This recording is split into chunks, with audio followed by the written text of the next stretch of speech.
Nahajamo se na smučišču v Kranjski Gori, ki je pravzaprav drugi dom Sebastjana Gašperina. Če bi ga iskali, bi ga prav zagotovo našli na smučišču, saj na smučišču preživi skoraj vsak dan v letu. Otroštvo je Sebastjan Gašperin preživel pri starih starših. Njegov stari oče, Franc Gašperin, je bil trener in soustanovitelj smučarskega kluba Kranjska Gora. Smučati ga je naučila njegova babica Jerca Gašperin. Začel se je za našo hišo, to se pravi tam, kjer stoji zdaj trgovski center Kranjska Gora. Tam so bili ostanki stare železnice, to je bil cirka 5-metrski nasip, na katerega me je vlekla in sem se spuščal dol. Kmalu sem bil tudi član smučarskega kluba Kranjska Gora, tam sem bil tudi sotekmovalec Jureta Koširja in to je trajalo vse do konca moje osnovne šole. Med treningi me je najbolj fasciniralo, če se je kje pokazal kakšen teptalen stroj na smučišču, oziroma če je kje stal in že kot mladi fantje smo točno vedeli, kjer teptalen stroj je, kjer njegove oznake konjske moči in tako naprej. In pa tudi vsakega šoferja smo poznali, katerega smo pa tudi prosjačali za kakšno vožnjo. In tlele bi mogel izpostaviti legendo kranjskogorskega žičničarstva šefman Zvonkota Majcgarja, ki mi je večkrat vzel v naročje, saj do stopalk tudi dosegel še nisem, da sem lahko malo probal volan in tako naprej. Smuče sem kar vrgel v gozd in se seveda kasneje peš odpravil po njih. Je pa tle ena zanimiva zgodba, ki me je hotel naučiti, da vožnja teptalcev ni taka in me je enkrat naročil, naj pridem ob 5. zjutraj na Brsnino, da takrat bom pa lahko vozil. Seveda sem jaz to naredil, šel od doma, zgodaj zjutraj ga čakal ob 5, njega ni bilo nikjer. Potem sem se vrnil domov in ravno pred staro mamo sem prišel, ki me je glih hotela zbuditi za v šolo in verjemite mi, da takrat jo nisem dobro zvozil. Leta 1987 se je Sebastjan Gašperin kot mlad štipendist RTC Žičnic Kranjska Gora pridružil ekipi žičničarjev. In ko sem se jaz zaposlil, oziroma ko sem dobil štipendijo na RTC Žičnice Kranjska Gora, je bil moj mentor prav moj sosed Farjančič Joža, ki me je veliko naučil, zlasti na področju same elektrotehnike. Danes se je pa tako obrnilo, da sem pa jaz mentor pa njegovemu sinu, ki ravno zdaj upravlja pri nas tudi praktično usposabljanje šolsko. Tako da ja, pomembna je količina znanja, ki ga sprejmeš in pa tudi sama kvaliteta. Se pravi, treba je pripraviti najbolj pomembne informacije v čim krajšem času in na ta način, da jih lahko poslušatelji hitro sprejmejo. Jaz sem sam tak, da zelo velikokrat ponavljam stvari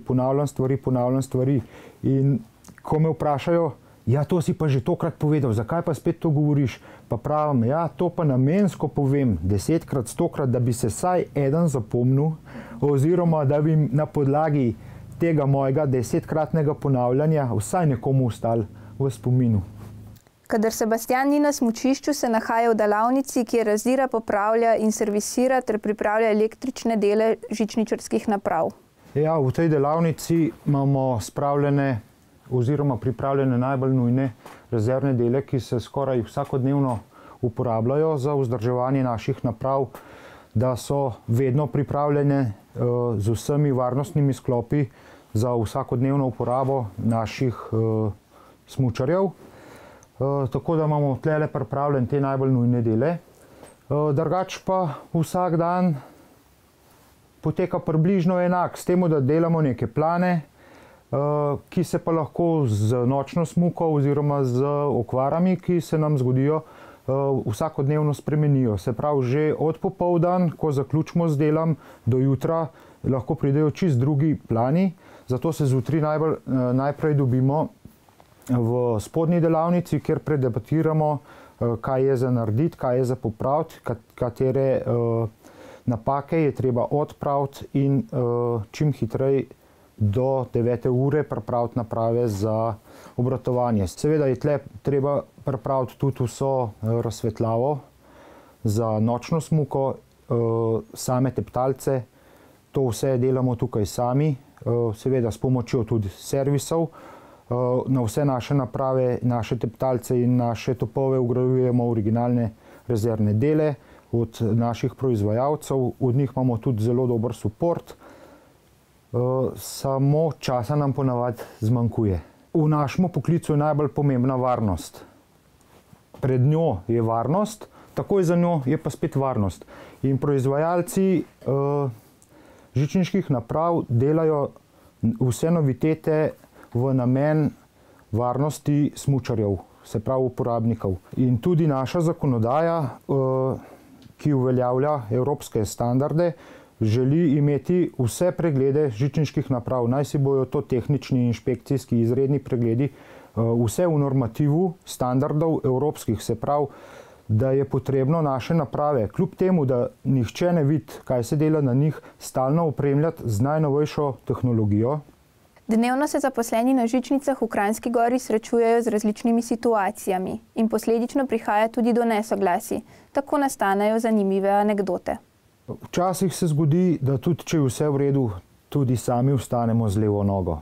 Če pa pomislimo, da imamo povprečno na smučišču 2000 ljudi, pa se vprašamo, koliko jih je pa od njih vstal z levo nogo, potem vemo, da večkrat pride do nesoglasij. Zdaj, naše naprave so v lanski sezoni prevozile 2 milijona 165 tisoč kilometrov, kar je za 54krat okoli Zemlje.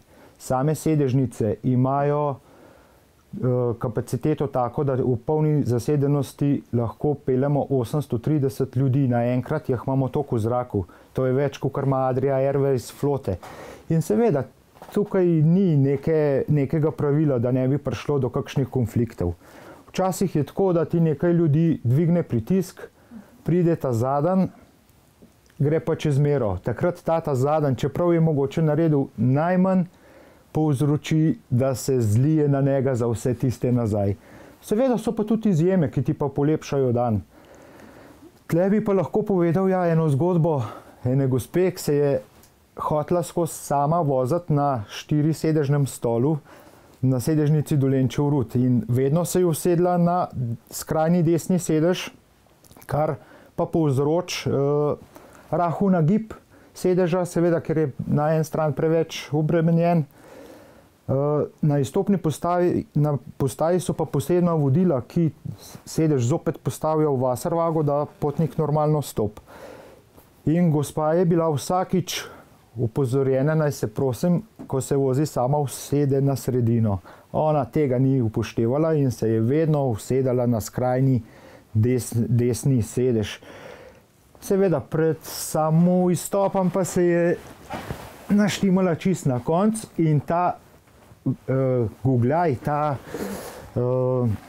postavitev sedeža v vodoravno lego je njo vrgel še preden je izstopila pred izstopno postajo na tla. Mi smo pričakovali, to bo kri, jok in stok, reševanje levo, desno, ampak na srečo je gospa zvozila zelo dobro. Sama prišla peš gor in se upravičila, češ, da sedaj pa ona točno zastop, zakaj se je potrebno usedeti na sredino, če se voziš sam. Lansko leto je podjetje RTC Žičnice Kranjska Gora praznovalo 70-letnico delovanja. Ob tej priložnosti so Sebastjanu poklonili priznanje za 27 let predanosti podjetju.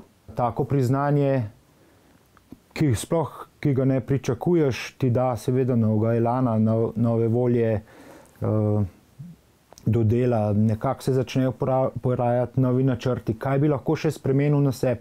Seveda si pa nekako seznanjen tudi s tem, čeprav misliš, da to nisi ti, ko te seznanijo sodelavci, s tem je, moram reči, zelo čustveno.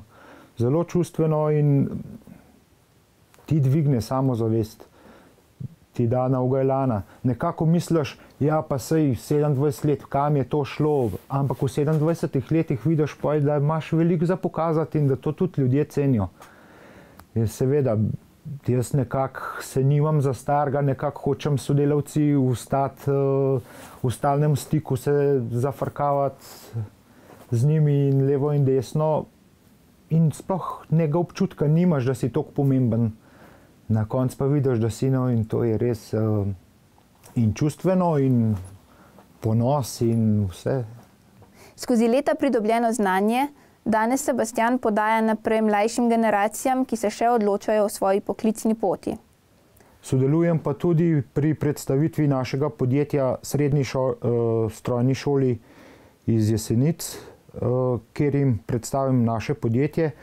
Kot lovec pa upravim kakšno šolsko uro predavanja tudi v osnovni šoli Kranjska Gora, kjer našim osnovnošolcem predstavljam lov, Triglavski narodni park, naše živalstvo, živalske vrste in stvari povezane z lovstvom, glede na našo okolico, na naš alpski svet.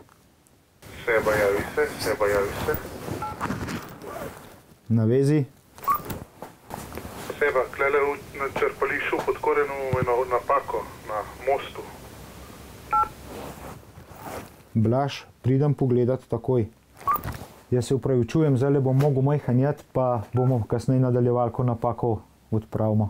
Med delom z mlajšimi sodelavci ugotavlja, da se je odnos do dela od časov, ko je sam bil vajenec, zelo spremenil. Čeprav, če bi nasplošno ocenjeval mlade fante, bi rekel, za vse stvari jim je malo mar. Ampak, ko se pa oni odločijo enkrat za to, da bi bili žičničarji, pa moram reči, da je njihovo zanimanje presenetljivo, tako da me mladina navdušuje.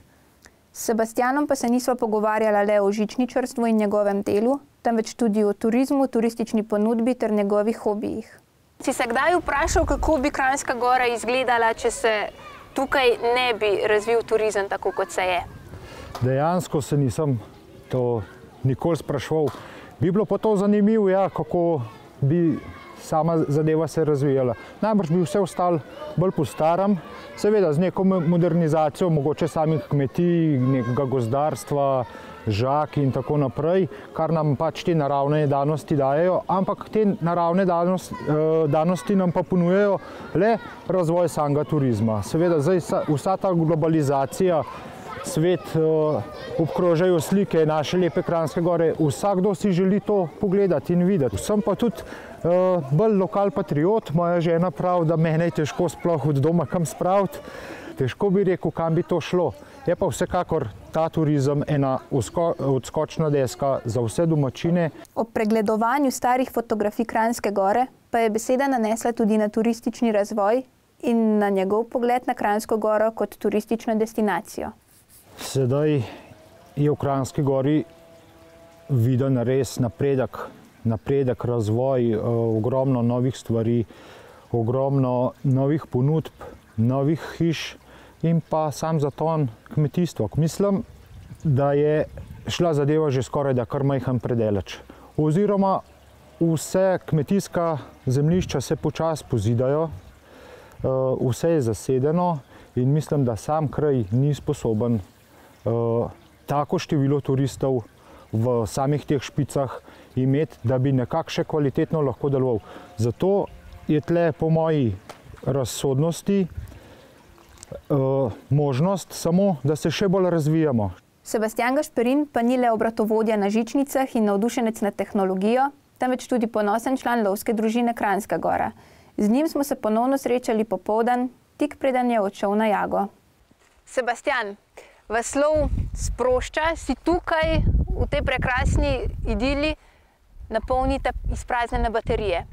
Seveda, lov je ena taka stvar, povezava z naravo, povezava s koreninami našega človeštva. Kot vemo, smo bili najprej lovci, kasneje nabiralci in seveda vsak tak odhod v lovišče me sprošča, se napolnim, dobim spet nekih novih moči za delo na našemu prelepemu smučišču. Tako da, če je le čas, je moja edini hobi je lov.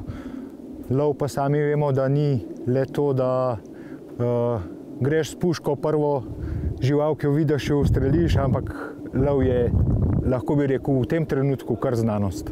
Na svojih obhodih Sebastijan opaža, da odnos človeka do narave in ohranjanja naravne dediščine ostaja bolj ali manj nespremenjen. Ja, na svojih lovskih pohodih srečam marsikaj vidim in marsikaj tudi slišim.